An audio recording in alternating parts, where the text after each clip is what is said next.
All right, everyone. Welcome to this week's episode of the Peaking Podcast. We are excited to have Fernando Young. He is the CEO and co-founder of Beluga Labs.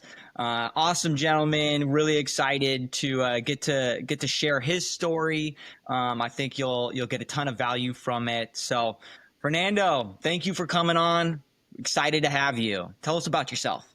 Yeah, thanks for having me, Brian. Well, great to meet you again. My name's Fernando. Uh, I co-founder of Beluga Labs. Beluga Labs is the operating system for the creator economy. So you can think of things from, the creator themselves to the business managers, agents, agencies, as well as the overall brands. The idea is this is the one centralized place where everything the creator economy will go to. We just did Y Combinator, the spring batch, so it just ended about a month ago. Now we're just full sprint building away. Right on. Very cool. So tell us, maybe go back to the beginning. Where did you meet your co-founder? What does that story look like? How did you tell us a little bit about your early career journey? Yeah, for sure. So I met my co-founder freshman year at Harvard. We both were there, and we were in the same like freshman dorm building together. So just by chance, Yeah. yeah, when we met, we were both very entrepreneurial. So kind of like one became friends on just video games and like similar overlapping likes, but as well on this like ambition to create. I think was like a really core thing to both of us. And yeah, very quickly from there, we roomed together sophomore, junior, senior year. And all throughout college, we were kind of creating projects together. Hmm. Um, so I went on a trip to Japan sophomore year and got like really inspired by Japanese clothing. I know you and I were talking about that. And I took like a street tour with an influencer there actually. And Yeah. from there, that's where I was like, oh, we got to like create something around this. So we got back and we were basically building an app to take a picture of the clothes in your closet to create outfits for the week because we just hated having to like repeat Love that. outfits. So like silly ideas like that to senior year, we took a class called RAD, which is research and design with Paul Bettino, who's the head of engineering at Harvard. Basically, the idea behind that class is like a mini Y Combinator. 1 year only for seniors at Harvard. You have to apply to get in with an idea. So it's very similar to YC. And then once you get in, basically the entire class is just building a company. There's no like homework or exams. It's, you go around, you do like group office hours basically with the other people who are doing it, and you just make progress in your company. So me and Jack were doing that together with one of our other roommates. Basically, we were building like generative image output right before DALL-E was announced like in beta. So it was like we didn't even know about it. So we were like building about it. We're like, wow, like this is gonna blow up. And then DALL-E came out, and we're like, dang, OpenAI's got a lot more money and influence than we do. But yeah, so always building ideas together, which has just been really awesome. Happy to dig in kind of what I did after Harvard as well. If that's helpful right Sure. now. Well, so what did you study and what did he study at Harvard? Yeah, so I studied sociology, and then I was cross-enrolled at MIT Sloan, so taking business classes through there. More like entrepreneurial facing MBA classes, so like B2B sales, entrepreneurial sales, discipline entrepreneurship, things like that. More kind Yeah. of between the marketing and sales side of things. And then Jack studied computer science and statistics. So he did a joint degree. So it's really rare to see that. There was only 30 people in our year to do that. So you had to write a thesis, and he actually wrote a thesis on evaluating LLM output. So very like relevant to the current world and everything. Yeah. But like, back in 21, so like kind of when it was just really started to take a big boom, which is great. Very cool. Very cool. And so, how do you think sociology shaped your journey into Beluga, but then even before then, getting into your first career? Yeah, definitely. I think for me, I really viewed like my early career as, and this is like the expression I always use is like I'm like Batman and I have a tool belt, and when you graduate, the tool belt's empty. You got nothing in there. So my Yeah. idea was I had to fill in my tool belt with all the little gadgets I may need. Yeah. And I think that like sociology very much is in that way where you take a study of, groups that have nothing to do with each other and you understand how they were able to relate, where the common places are, And for me, I think human connection and overall business is all about understanding. And Mhm. people talk about it like, build something people want, right? Talk to your users. It's all about this like level of like knowing the unknown. And that's like Yeah. what really creates a successful startup. So for me, like I was fascinated by that idea of understanding. I Mhm. think that's why I decided to study sociology and very much like wanted to carry that over into my career. So after I graduated, the first thing I was looking at is like, where can I get the most exposure and like Yeah. have the most understanding with various groups. I didn't just want to be working with like one type of client and every conversation's the same, because then I'm not learning. I'm not like equipping my tool belt. Yeah. Uh, so that very much led me to like look at bigger companies. So Yeah. all throughout college, I interned at, well, at that point it was Facebook, but Meta. So I interned there and then went full time with them after college. So I was an account manager for them, working with like their big ads account. So clients such as American Airlines, NPR, so very large clients. But the really cool thing about that was I was able to work with all different types of companies, from women's high fashion to grocery to military contracting, to gaming, all across the board, Yeah. to really start understanding like, where do I have a passion for something like this as well, right? And that was like Yeah. really my goal, is like, where's a vertical that I resonate with on a personal level that I really want to understand, is the first thing. And then two, it's like, how do I equip myself to be able to talk to someone who's leading a nonprofit, to then talk to someone who's leading a startup, and then talk Yeah. to someone who's like an individual content creator, right? Like all very different types of people, very different types of conversations. So Sure. understanding like, how do I tailor myself to that, so that I can like really understand their problems and come at it at a genuine standpoint, not just like a transactional sales point. Yeah, yeah. Now, when you were in that early stage, did you always have it in mind where, hey, I'm going to start my own company, I'm going to be an entrepreneur, and I want to gain these skill sets, or did that just naturally happen over the course of, hey, I'm just trying to get experience and I want to go work for a big company, and this looks like a great opportunity? Like, was that in mind, or? Yeah. Yeah, Brian, it was all part of the plan. I always wanted to start a company, and like I very much game planned it from the beginning. My dad's an entrepreneur. He started his small It was. business Okay, right cool. after he graduated college. So he graduated from Clarkson, moved to Nantucket, where I grew up, and like took out a bank loan to start his business. So like way more higher risk than I had to go through. Thank God for YC, Yeah, right? He just like took out loans and was able to build out his business. And I think yeah. seeing that, really, it's like two inspirations, and like what drives me as an entrepreneur and why I wanted to do it is, the first thing is like this idea of pathfinding is so interesting to me. I Mhm. love space. I love the idea of exploration. And to me, that's what entrepreneurship is, right? You're going into like a heavy bush area, and you're carving a path for other companies to follow in your footsteps, for other users to follow in your footsteps. And without you, that path would not exist, right? So I think that's the first thing that really interests me, is pathfinding. I think the second thing is like being able to change lives of people who, if you didn't exist, if you didn't wake up tomorrow, it wouldn't be that way, right? Yeah, So my dad, I've been able to see that he's been able to create careers for people who've been working for his company for 30, 25 years now. yeah, For me, I very much want to do the same thing, where people are able to work at Beluga Labs for many, many years to come, and they're able to have their whole career there. That to me is a really big and important pillar of building a company. Mhm. So yeah, it was all absolutely part of the plan. But I knew I wanted to have some of those tool belts before I jumped right into entrepreneurship. I did have a moment in college where I was trying to drop out and just start a company. I had a couple of my friends who did that. Basically, right around the pandemic, one of them did Y Combinator, and I very much was on that boat. But my parents wanted me to finish the degree, but also to Yeah. get some of that experience to be able to carry that over into entrepreneurship. And I think that's been super helpful to me. The fact that I have done, high ticket sales, I have done high volume sales, I've done massive Yeah. marketing campaigns. For me, it's more of, let's refine this into a different lens than let's learn how to do this for the first time. Yeah. So it's been incredibly helpful as I go on through this journey. What's some of the greatest advice your dad has given you, whether school, life, in general? Yeah. Um, I think two main things. One, and this is one that I always talk about, where if you don't have time to do things right the first time, you definitely don't have time to do things right the second time. I think that's Yeah. absolutely true. And, especially like at Meta, that was the same way. And then, building, it's like, it's all about this fast and break things. But I think it's being intentionally fast. And if you're going to break things, baking in that error margin that, it may break, but that's okay. Yeah. Rather than just rushing without a direction. So I think that's been a really big piece of advice. I think the second thing has been more around like people and the mission. I think my dad has been able to have his customers for a very long time. And that's something that we really want to do at Beluga Labs is the first set of customers. I'd rather have 15 customers who love us and will never churn than 100 customers who barely know my name.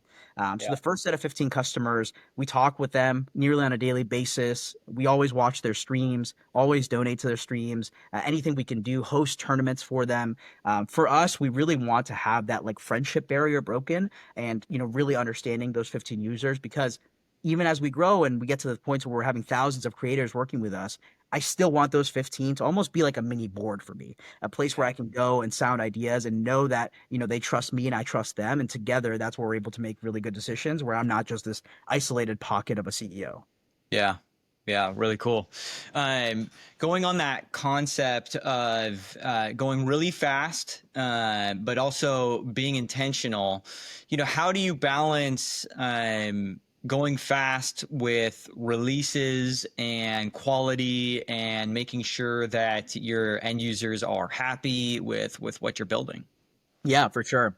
I think we've been watching a show recently called For All Mankind, which is like about space. Yeah, And I love love space. And I that think show. that I very much am looking at it like I'm NASA, right? Yeah, And NASA's overall plan in the show, and then, right now as well as like, let's get to Mars.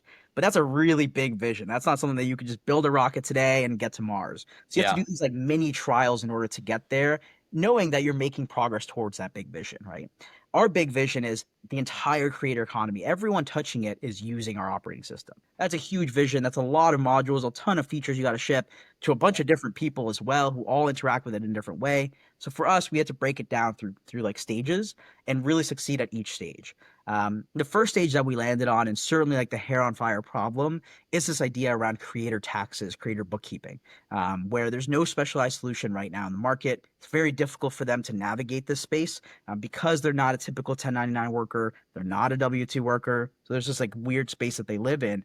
So for us, we said, all right, let's solve this problem and really get it right to the point where when we talk to all our users, we hear the same exact feedback, whether it's like neutral or positive, but it's the same feedback. Once we hear that, we know, okay, we've kind of conquered that problem. Let's move on to the next one.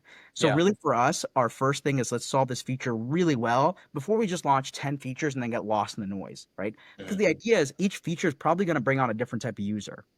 Maybe it's a fashion influencer, maybe it's a gaming influencer, but each feature will be more relevant to one creator versus the other. And what that's going to create is a totally diverse pool where it's going to be really hard to actually know what your users are going through. With taxes, it's kind of bringing on this like CEO minded creator who's like really trying to maximize every dollar. We love that, right? It's like think about like Mr. Beast, Kai Cenat, people who really care about like, I want to maximize the amount of money I'm making. Those are the people we're working with right now. Mhm. So our goal is to like really build with those. Once we kind of nail that and hear the same piece of advice, and that's actually something we heard from the founder Augusto.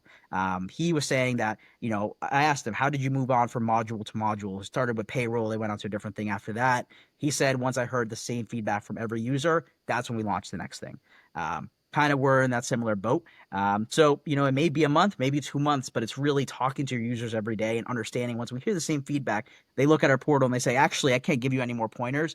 Great. That's when we move on to the next feature. Yeah. So prior to having those first 15 users, how did you validate the idea? How did you validate Beluga Labs? I think you mentioned you went through a pivot early in your early days. So maybe Yeah. start like what did that look like, and then how did you validate that move forward and that transition? For sure. So we got into Y Combinator with a totally different idea. We were working on AI agent to agent orchestration. So basically, think about like if Beluga Labs is using Artisan and I don't know, let's say another AI agent, and basically having a way that those two agents can communicate with each other to have workflows that interact within each of their UIs, each of their platforms, which is a great idea, and I think someone will be doing that. Just a little too early in the space. That idea requires you to not be churning through products, not be testing out agents, but having entrenched solutions. We're not going to move on from Right. Artisan. We're just not quite there yet in the space.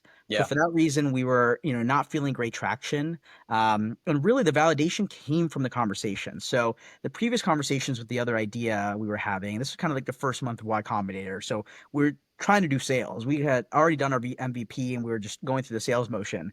And these conversations were quick, 30 minutes on the dot. And a lot of the times they were asking me for advice on sales or marketing. And this is like an agent company coming to me who's been around for like 2 years.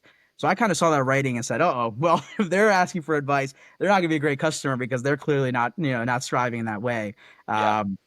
So, we kind of went back to the board and said, where's my background? Where's Jack's background? And where do we really overlap nicely? So my background in having worked with content creators at a company called Daredrop, which is basically like organic influencer marketing, which is a really positive experience for me, as well as Meta being able to do large scale campaigns and seeing the effect that had. And then Jack's experience of leading AI teams over at Bubble, the no code developer platform. We said together that kind of only makes sense that we build around content creators.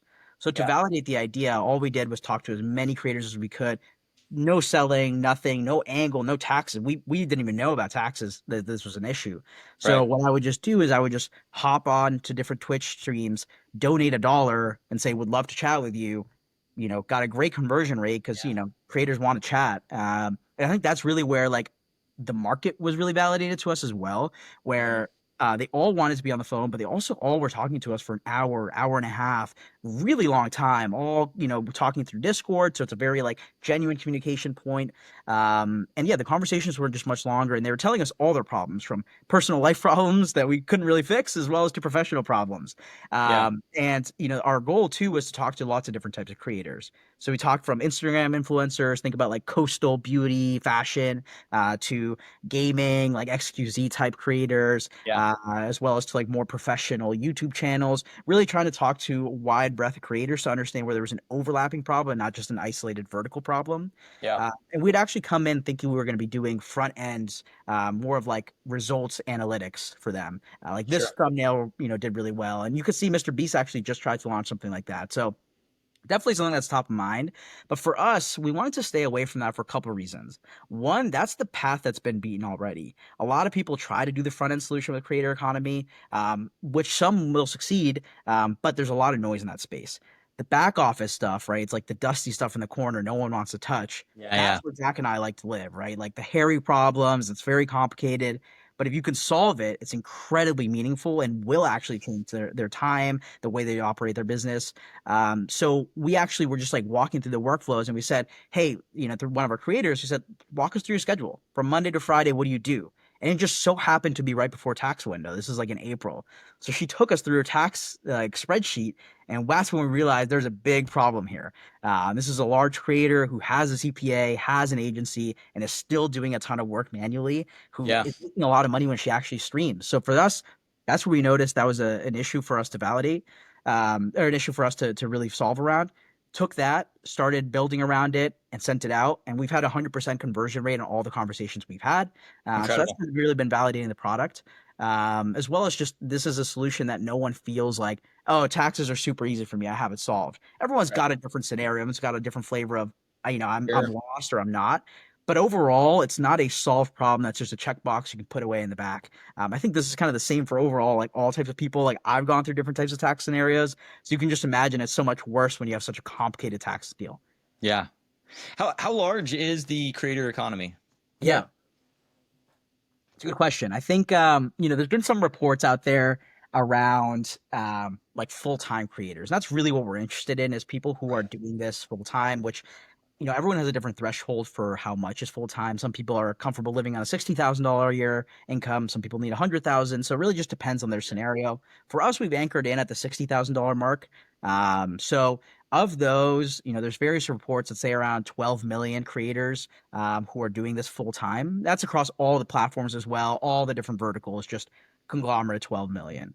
Yeah. Um, so for us, that's really the market we're going after. But the more we've been developing, the more we realize actually our tool plugs and plays with all types of creators. Even if you're, starting out your path part time, all the way up to Mr. Beast, and you have 7 employees and a whole team and assistants, our product can still be very plug and play for them as well. Yeah. So we realize we can kind of capture anyone who has a creator market. Yeah. Another really interesting thing that happened when we launched at YC was we were going after this like creator, 12 million. That was the number we had in mind. Once we launched, we were actually getting a lot of inbound interest from people who were just creatives. So think of videographers, photographers, people who have Etsy shops. they also all have very complicated tax scenarios. And for them, there's no centralized system for them to run their business, right? They can do QuickBooks, but it's Right. really just for invoicing. They could try something like HubSpot, but all the terminology is set for sales teams and it's made for sales teams. Salesforce is too expensive for them. And then there's a couple like solopreneur tools, but for them, that's more around like trying to find clients, things like that. That's not what we're solving around. What we're solving around is how do we optimize your business? How do we Yeah. maximize your savings? How do we go about, saving you time, figuring out what was a project that was worth it for you or not worth it for you based on the amount of hours that you spent on it. Hmm. And Hmm. that's really where we saw a huge opportunity. So we actually think there's a way bigger potential to even be selling overall to the entire creative market. Right. Yeah, absolutely. Absolutely. So going back to that initial point where you decided, hey, we're going to go into business together. Did you know you were going to go the Y Combinator route? How did that come to be?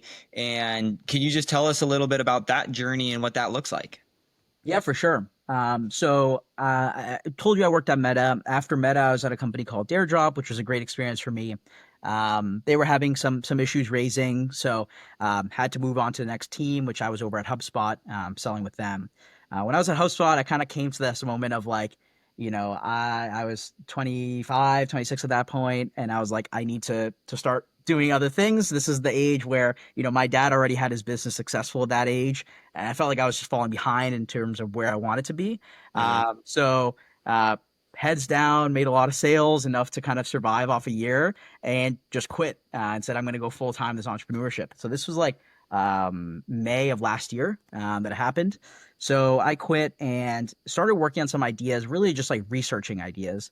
And that's kind of when I realized like this is the moment where, we could be building something. So I called Jack, and Jack and I talk all the time. I called Jack and told him, hey, no pressure. This is what's happening. I'm full time. Would really love for you to build something with me. And at that point he was just got into the AI team at Bubble, was leading it. So it was really tough for him to leave at that point. So we said, let's explore ideas together. Jack's going to be part-time on this. I'm going to be full-time on this, Yeah. figuring out really where it works. When we got kind of to the September timeframe, that's when we realized, we have to be doing Y Combinator kind of for two reasons. One, we had two friends who had done Y Combinator before, and really they had such a positive experience in talking to them. They said, it was a no-brainer to do it.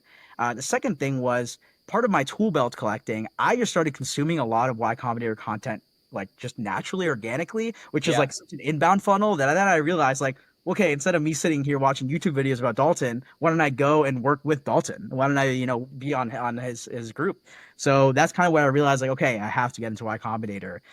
So we applied with an ed tech idea back in the fall. Ended up getting an interview. Didn't get in. Ed tech's a bit tough, and we just didn't have a great founder fit. To be honest with you, just because neither of us are teachers. So we realized, all right, kind of let's go back to the drawing board. Took my experience, with having different softwares, basically selling that, and realizing that there's a lot of complexity when the systems don't communicate. And Jack's, ability to build AI systems, and we landed on this agent-to-agent orchestration. Applied again for the Spring Bash. So it took a couple months to just build. So we built an MVP out for that. Applied with an MVP, got the interview, and yeah, we're able to get in. So Yeah. that was definitely a changing journey because that allowed Jack to be able to go full time, without having to worry about like the financial consequences of not necessarily having something backed. Because Y Combinator gives you the upfront investment, Mhm. as well as just understanding that it's so high velocity that we need to be full time on it. Yeah. Yeah. Um, what did some of those requirements look like for getting in? So you had that MVP. What other requirements were there? Yeah, I would say there's not a ton of like requirements per se, but it's more so things that you can do to increase your odds, increase your chances. So the first time we applied, no demo, no MVP, and it just made it more difficult to like communicate what you're actually building, especially because we were doing something that was like pretty new frontier technology, and that's just something kind of difficult to communicate without any pictures or visuals there with it, especially in a 10-minute conversation. Right. So because of that, we knew, all right, we're going to increase our odds if we actually have an MVP, have a demo that we can show, and have some traction. So for us, we had our MVP, we had two LOI signed with customers. So we came in with a little bit of traction once we applied. Yeah. I think the other thing too that I would say, uh, not a requirement, but certainly helps just overall your odds of a startup, not necessarily even YC, but certainly YC, is knowing your founder really well. Yeah. So a lot of people will have just met their founder or looking for people. The fact that Jack and I have had 8 years of friendship before we were co-founders together and have always been tinkering on ideas together really made it like complementary. Yeah. Also, we have complementary skill sets, right? So I'm not dealing with any of the code, but Jack's not worrying about having to hop on customer calls and do the marketing. So because of that, we're both able to kind of trust each other and have each other's backs in the process. I Yeah. think that's super important. You see a lot of Y Combinator founders talk about how they had to learn sales, how they had to go through that process. And the reality fact is, a customer can tell if you don't want to be on a sales call. If you Right. don't like talking to people, you don't want to be on sales, they'll see right through that, right? Luckily for us, because we have this complementary feature set, we're able to kind of plug and play with each other and build alongside each other Yeah. in a very, meaningful way, in a symbiotic way. So I think that that's something that also really helped with Y Combinator.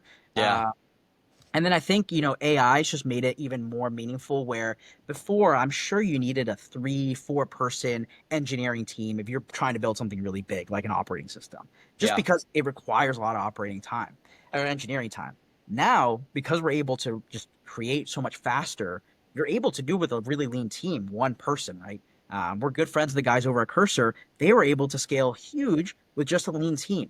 Same idea here at Beluga Labs, right? We're only trying to hire when we're to the point where we're like losing customers because we're not able to be on calls with them or we're not able to ship the feature that's critical for them. Yeah. Till that point, we're not just trying to hire to be like, oh, look, we just grew our team to 20. That means nothing, right? Like at the end of the day, I'd rather have the company have more runway. I'd rather us have more equity. Zapier is a great company, I think, that did this, where they were able to be incredibly lean. The founders retained a ton of equity, and they were able to grow huge. We're very much trying to be that same trajectory, right? Like I don't want to just have a headline, oh, Beluga Labs raised 80 million if I didn't need to. If it was critical for me to do it, for sure, we'll go ahead and try to do that path. But if Sure. it's not, I'd rather just raise our seed and just grow to a unicorn on our own. How cool is that story? Yeah. Yeah. What does your current team look like? Yeah, so it's just Jack and I. Okay. We're probably going Love to be that. hiring a founding engineer that has more of a design focus come this fall. Mhm. I think, with creators overall, they are very aesthetic people. I mean, just think about like the fact that they're editing and color changing their videos and images. Like for them, aesthetics is really important. And that's just something that Jack and I just don't have a super big strength in. So an engineer, but more so someone who's like very design focused. So more front end engineers, probably someone that we're going to be hiring for our founding engineer, and that'll be in the fall. Right now, we're both traveling in the summer, so don't want to onboard anyone remotely. We'll be doing it together in the fall when we're both back in San Francisco. Yeah. Awesome. Very cool. What trends are you seeing in the marketplace right now as it relates to the creator economy? And what are some of the biggest things? How is AI shaping it? What are you Yeah. seeing? Yeah, for sure.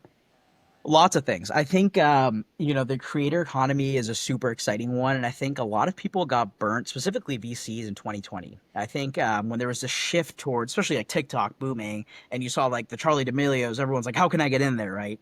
Mm, Which was great, and I'm sure some people made a lot of money very quickly from that. The issue was a couple of things. One, people were building non-sticky solutions. They were building point solutions. Think of like a marketplace, right? Like how often do you go to a gas station when you need gas, right? You're never just hanging around the gas station. For yeah. us, we don't want to be a gas station. We want to be, your Google Chrome, somewhere where you go every single day. No matter what you're doing, you're still through us. That's the idea. I think the other thing too is that creators have changed the way that they're operating. So before, certainly pre-pandemic, the idea was let me grow my channel large enough to the point where Disney buys me, or I get a show with Netflix, and then I can just like sit back and like I've made it moment.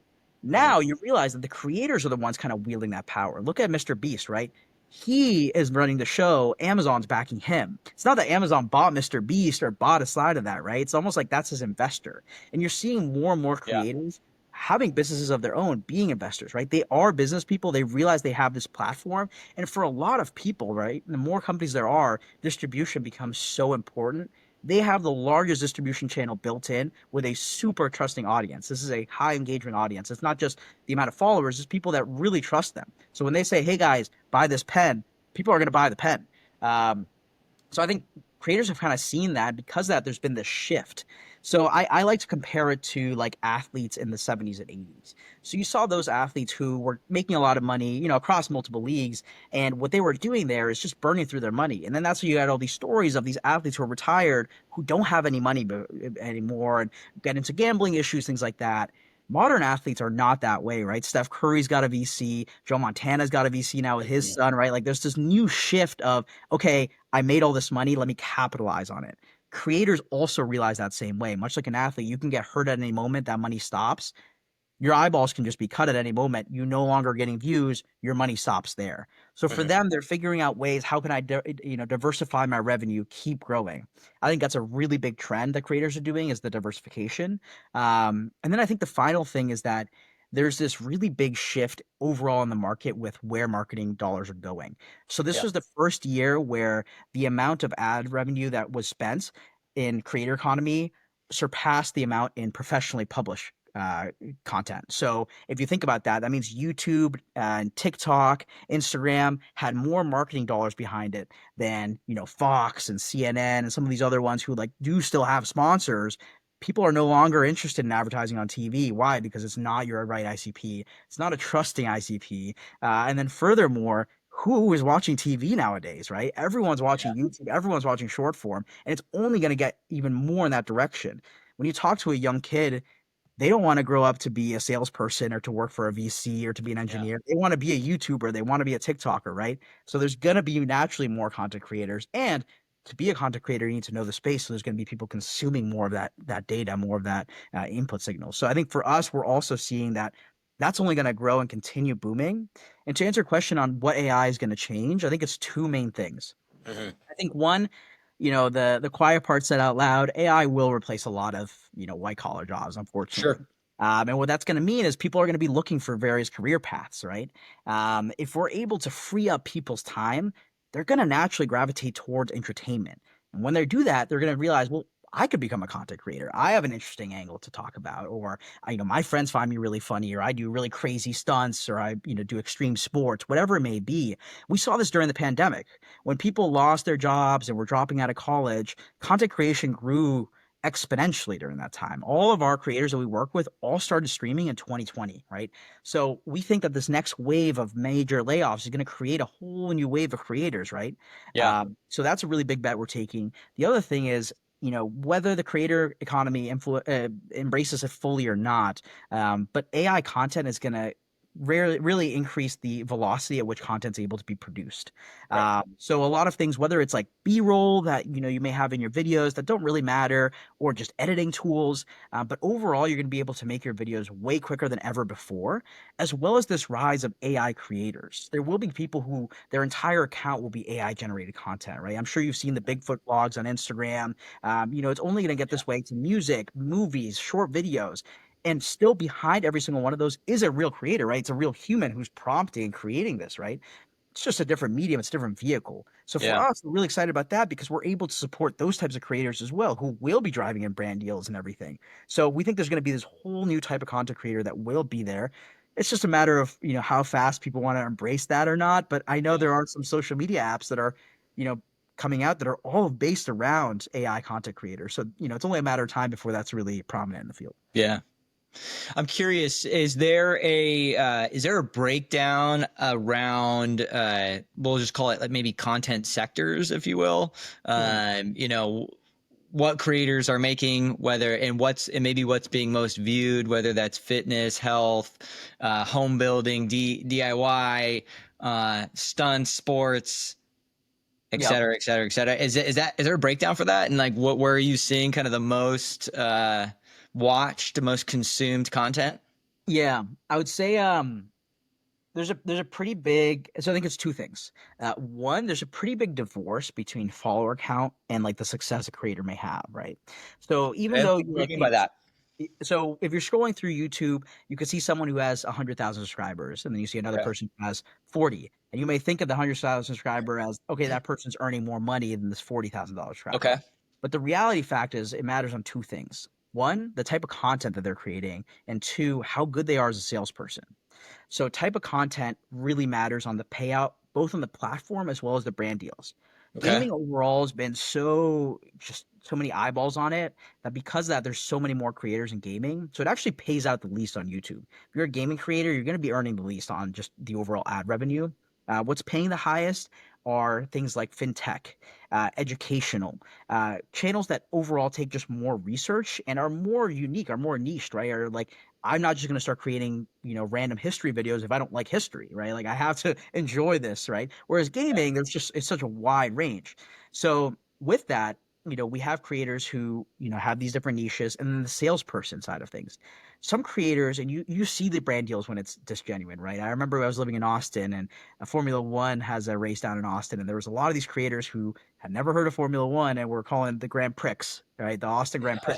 When I saw it, I was like, man, I don't even know if I want to go to this race anymore, right? So they weren't getting creators who were really doing that. I'm sure those Yeah, creators got that brand deal, they got that money. Never again did Formula One approach those creators, right? of Because it did course. not drive any sales for them. Yeah, So if yeah, you're a really good salesperson, you talk about it really naturally, like, hey, I would be a great spokesperson for, let's say, Cuts, right? The clothing brand. I yeah, use Cuts in my real life. If Cuts were like, I want to sponsor you, Fernando Young, it would be fantastic because for me, it's pitching a product I already like, right? right. And we've seen creators doing that more and more, specifically around some of these like brands like Lego, for example, right? Creators who already love the brand, very easy for them to sell, and their audience is already watching them for that brand. Right. So we see this in gaming as well, right? Like if you are a simulator game creator, you're going to be able to sell simulator games way easier than you would Call of Duty, for example. Sure. So with those two factors involved, we're seeing creators who, on the $30,000 or 30,000 subscriber mark are making way more than the creators who have 100,000 subscribers because they're doing more niche content, fintech. They're able to sell way higher because they're natural salespeople Yeah. rather than just sitting here painfully reading an ad script. Do you see which way do you see the sales cycle going? Are creators reaching out to people saying, "Hey, I want to sell your product," vice versa, 50-50? How is that connection usually, or what's the typical way that happens? Yeah, I would say it's a pendulum. In the beginning of a creator journey, it's all outbound.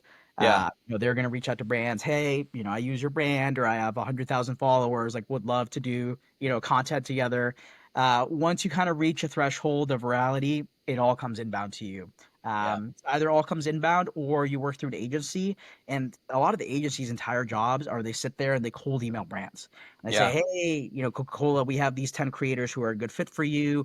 Here are their following counts. Here are the other work they've done with other brands, the lift they were able to drive. So, they kind of shift to this moment where they get to be more picky with the brands that they work with. But, I will say, even talking to some of these larger creators, there are still some brands that they're really fascinated about and like would love to work with. But it's almost like this chicken and egg scenario where they don't want to be reaching out and seem a little Yeah. bit weak, right? Same thing about startups. I don't want to reach out to a VC and be like, I really need your money. It seems weak. But there are some VCs that I'm like, wow, I'd love to work with them. We fit in their portfolio, but it's like I'm not going to reach out to them. They may not know I exist. So there's like this weird enigma that happens. Same thing with content creators. There are some brands that they would naturally want to work with and would be a great fit for this brand, would really sell their product well. But it's like this unknown, right? And that's something Yeah. that we hope to solve as well. And later on, some of our Mars missions, we hope to be solving for that as well, is having really good matches between creators and brands, much Mhm. more than just the public analytics of like, follower count and this is going to do something else, but more qualitative on the type of content they make, the type of people they are, and just expressing overall I'd love to work with Coca-Cola. Just as Yeah. simple as that can go a long way. Yeah. I want you to put a pin in this. I was just thinking to myself, I did a podcast with the founder of a company called XP Flow in Three Tree, and they have their product is like an affiliate marketing product, and so it's for people that are whatever build it making products, and they want creators to go out and help sell their product. But I do think there might be some type of synergy with you and them, and working together with your guys' networks. It just seems like there could be something really good there. So the For sure. founder is an awesome dude, and I'm sure you'd really like him. So Yeah. all right, cool. Do you have a favorite creator? Yeah. One creator that I've watched for a really long time is Devil Dog Gamer.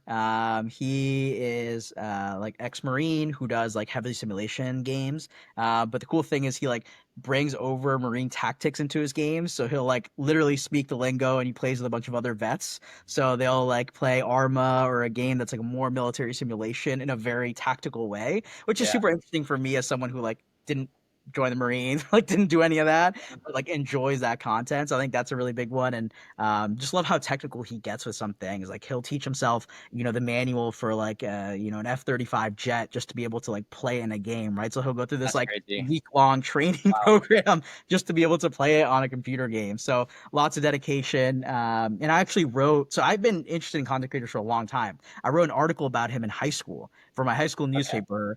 This is like 2015, really where like YouTube was like reaching its true peak and Mhm. creators were making a lot of money. And I was like, wait, like these people have to be a lot of money. So I reached out to him. He had like maybe 100,000 followers at that point, like not a crazy amount of subscribers. And I reached out and told him, hey, I'm writing a paper. He got on a call with me. Really awesome. I was able to Dude, write this that's for him awesome. and now he's got 1 million subscribers. I've met him a couple times in person, and it's just cool to see. That's like the first creator I would say who I was like part of their journey when they were kind of just starting out to the point where now they're, he made a video of Mr. Beast just recently, for example. So like, Mhm. gotten to a certain level of clout. Just really awesome to see. He's been the same person all throughout, and like. Yeah, For me, it's very much shaped my personality, and that's something we hope to be able to empower. Is like this next generation of creators we know how powerful they are. Like there are going to be young kids who are growing up who their entire personalities, what they like, the brands they choose to purchase, where they choose to live, the jobs are all going to be influenced by content creators. So it's really important that content creators are able to retain their platform and speak freely on these issues and know that, financially they're going to be able yeah, to keep doing this and not just a hobby. yeah, yeah. Do you have any advice you'd give young, early career individuals that are looking at entrepreneurship, looking at career, and what path they want to take? Yeah. Um, I think it's everyone's got a different journey. I think that social media is made you think that like, especially like with the Cluely guys and stuff like that, like, oh my God, I gotta like rush and do it right out of college. Like I want to drop out. And like I was very much also bought into that. Man, I'm so thankful that I went through 3 different jobs at different orgs and had that experience before I did entrepreneurship. I've had no regrets about my career. And I think that's a totally valid way. If you don't feel prepared enough or you don't have this idea or there's no like technical breakthrough that you're like now is the moment, take your time, continue learning. Mhm. And I think that's the biggest piece of advice I get is learn through everything, right? Like everyone has something to teach you, whether it's a sales skill, a marketing skill, engineering. I think everyone should be learning everything, right? And like my co-founder, for example, who's an engineer, loves to learn about the things I'm doing, right? He'll hop on some VC calls and just be a fly on the wall to understand, things we're going through. He'll hop on client calls. Like for him, he very much wants to learn. And same with me. Like he'll walk me through some of the code, even though some of it seems a little like jargon to me. It's really important for me to understand the work he's going through. So I think it's, there's always something to learn, even if it's someone who seems like it's way out of your lane. It could be very complementary to your work later on the line. You may not know it at the moment. I think that's really other important. And then I think just be true to yourself. At the end of the day, like you have to with entrepreneurship you're making it bet on yourself, so you have to have that confidence that I will be the one to figure it out, I'll be the one to make it. The founder of Perplexity had a great quote at YC. Why not me, right? So the question was Google Chrome, Google's got this huge engine, how could you compete with a search engine? And he said unless you could have a mathematical formula that disproves and says that I cannot work on this, that Google 100% has solved this problem, then why can't it be me? Why can't I compete? And that's very much something me and my co-founder say all the time is why can't this be us? Yes, people have had failures in the creator economy. Why can't we be the unicorn in it, right? Like we can do it. There's no formula you can show me that says no, Fernando, you should stop now. And if there is, I'll stop. I'll switch over to another career. You got me. But until that moment happens, I'm continuing to take a bet on myself. So I think that's the most important thing is bet on yourself. Yeah. Very cool. Very cool. Um, so you've released, your first few modules. Do you have in your roadmap, are you able to talk about what's next and things to come for Yeah, for Beluga? sure. Yeah, happy to talk about what's next. So we right now have our bookkeeping, tax planning, and quarterly tax payments portal. So you're able to work with us and get all your taxes paid for. It's fully automated, so it's low touch to begin with. And the idea is that the more you use it, it's going to be no touch. So truly taxes on autopilot, knowing that you're deducting the most you can, and just really being able That seems to like a dream. yeah, right. Uh, Seriously. that's the goal. That's awesome. And not have to have it be a headache every time or just miss out on quarterly payments and have those fees. Next one that we're launching is around brand deals. So being able to track the brand deals you're working on, see which are ones that you're getting paid the most on based on your time and hours that you spent on that, and what your true dynamic rate should be. So if I worked with Coca-Cola last year and they gave me $5,000, and then I want to work with them again and they're offering me $2,500, understanding, okay, well, why did that rate change? Was it because it's half the time project? Being able to come back with it with knowledge. That's going to be coming out later this summer. And then overall roadmap, I'm going to be starting building some modules specifically for brand agencies. So if you're a business manager, you're an agency that represents creators, being able to see how your creators are doing, financially, revenue wise, and how much your deals are actually impacting them positively, Yeah. is a big thing that we're building. So I would say that, kind of those two things will take us through the end of 2025. And then 2026 is really building some of these larger modules. Think of things like overall, reporting on your channel growth, being able to take direct integrations from the platforms to be able to understand how that's growing your channel with your revenue. And then just being able to have more of a team environment overall. So adding your business manager, your taxes, things like that. Yeah. Very cool. Very cool. Well, where can people find you? How do they get in touch? How do they sign up? What does that look like? Yeah, you can go to our website, belugalabs.ai. There's a button right there, and we'll get you onboarded. Right now, we're having founder calls with every single one of our customers, not because we need to, but because we want to help you. We want Yeah. you to have my cell phone number, my Discord. Call me. We can play games together. Like, that's a very big important thing for us as we're starting out. Yeah. Other way you can find me is Act Forever Young on Twitter, or Fernando Young on LinkedIn. Pretty active on all those sites. Definitely reach out if you're, a founder, if you're a creator, if you're someone who's just going through college. I wish that I had someone who I could bounce ideas off, and I would love to do that for other people as well. So happy to just, be a help where I can. Yeah, incredible. Well, I wish you the best of luck. I'm really excited to follow you and follow your journey and watch this become a unicorn. It seems like it's a no-brainer. So, very cool. Well, Fernando, we'll be in touch. We'll talk soon. Everyone, signing off. Thanks. Thanks, Brian.